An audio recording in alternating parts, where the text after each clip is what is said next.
All right. I'm going to get into my review of Alien Earth, but turns out I already did one when I was doing my live stream, but there was a technical problem. I was just going to download the live stream and cut out the review and edit the opening and ending type things and, put that out as the review for the sixth episode of Alien Earth.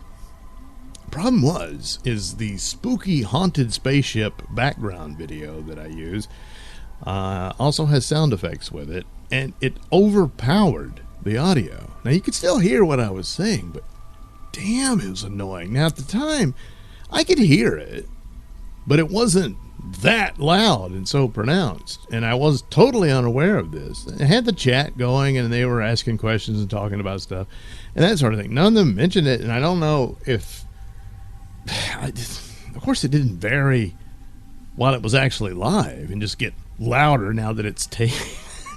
I don't think so.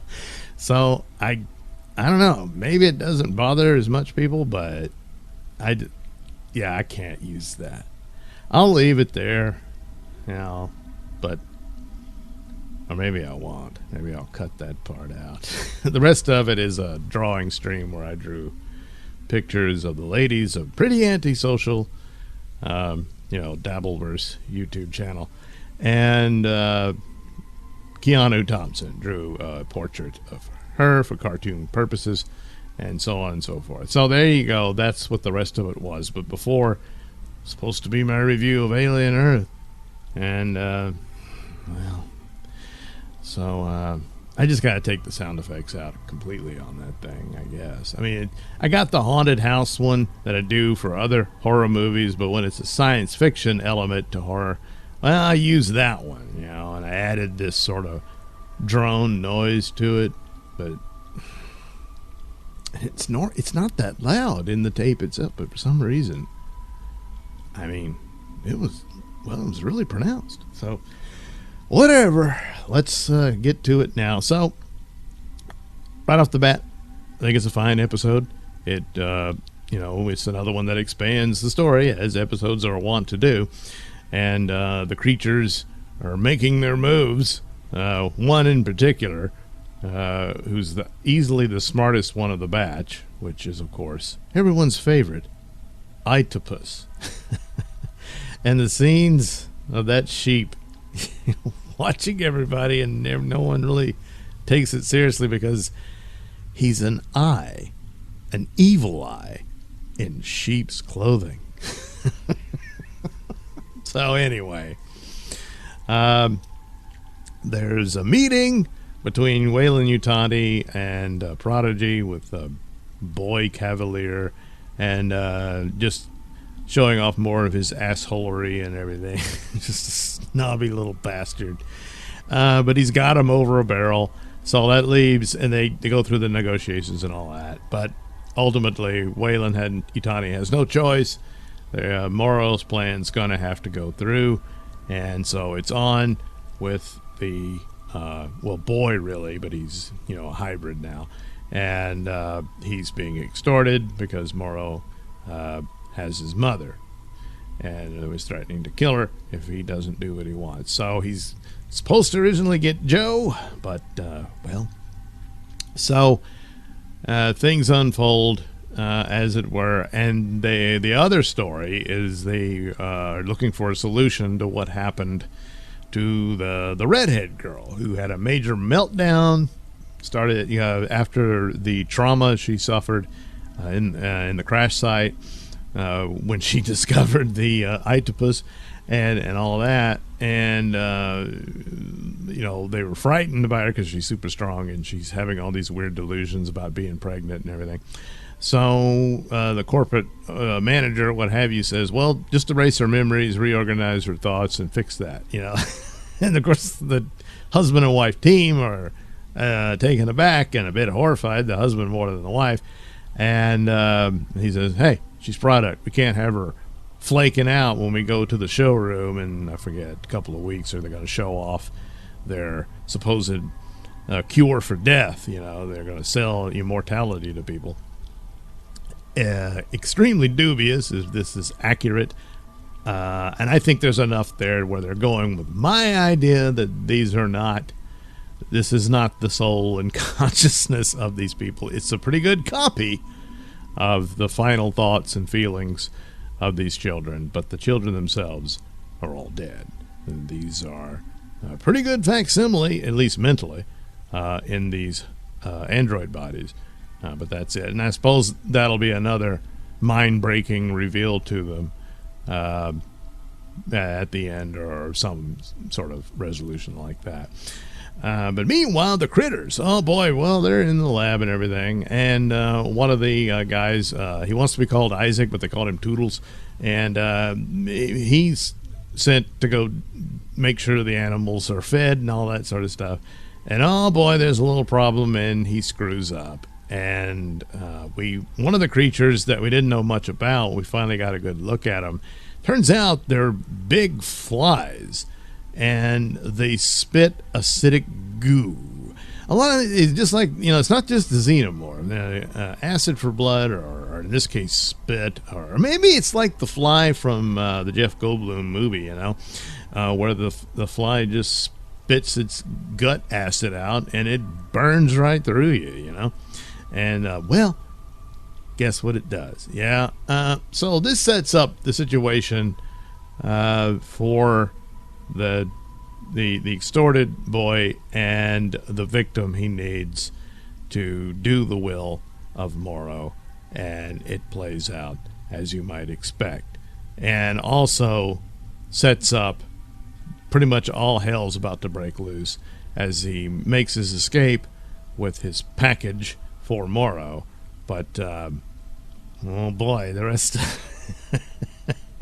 so you can easily, it's a good conclusion that Neverland Island will not survive this story, especially when you're keeping it within the continuity of Alien. I don't think any of this can survive. The xenomorph can't survive, or any of that stuff. The knowledge of it will, of course, and that becomes precedent for them constantly searching deep space for these biological materials that Weyland-Yutani is obsessed with. So I think that's how it'll play out. And and that's the thing. It's expanding Alien, and that's one of the good things, is because ultimately, after the first two movies, what's the next story to tell? Well, they found one. They found several. You've got the transhumanism business, and the what is life and what's human, and are the androids technically sentient? And they seem to be, and all that kind of thing. You've got cyborgs and all that. But now you've got these other aliens you could expand upon as well.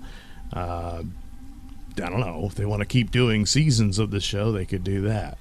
But the transhumanism thing here, and the sad, dark and tragic tale here, because they're experimenting on these children, you see the consequences of that psychologically for the redheaded girl, and their answer is to take away her memories. So it's even more compounding the idea that she's not really she's not herself anymore. It's not her. They're destroying the copy, because she's just product to them. And it's horrible and horrific and sad. But the consequences of them doing the experiment in the first place is that very thing of her breakdown and unable to handle this bizarre set of circumstances of her existence. And so that plays out. Now, a lot of the flaws of the show is there's been elements of stupidity here and there. The sending of the kids into the site, even for these evil bastards, it just seems really stupid. And how many trillions of dollars are these hybrid bodies worth? And what if they'd all gotten destroyed? Especially now, Boy Cavalier knew there were these hostile creatures in there. So, that kind of thing. Here, and in the fifth episode, which was an alien movie unto itself, but nevertheless, you have to accept that the crew's very incompetent and stupid.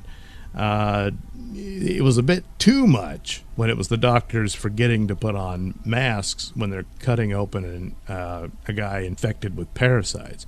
And then, of course, what happens? The parasites farted and the doctors died. So, even Ash and Dallas knew to wear the mask when they were dealing with Kane.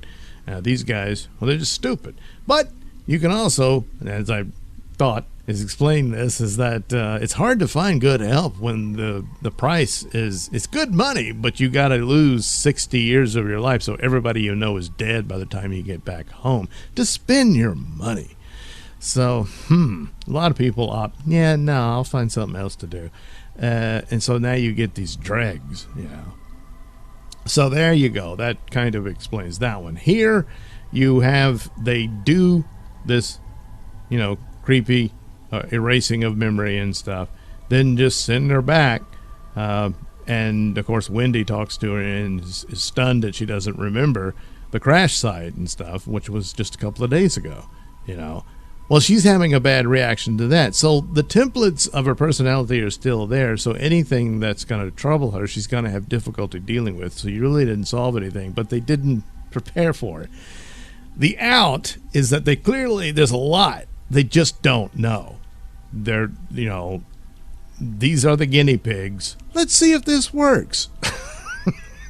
And they may find a basement storage facility bodies and stuff of the previous guinea pigs that didn't work out so well. But hey, each mistake and accident teaches you something. So, but after this, with all the, xenomorph and whatever else they brought with them, I think that's it for Neverland Island. So, that's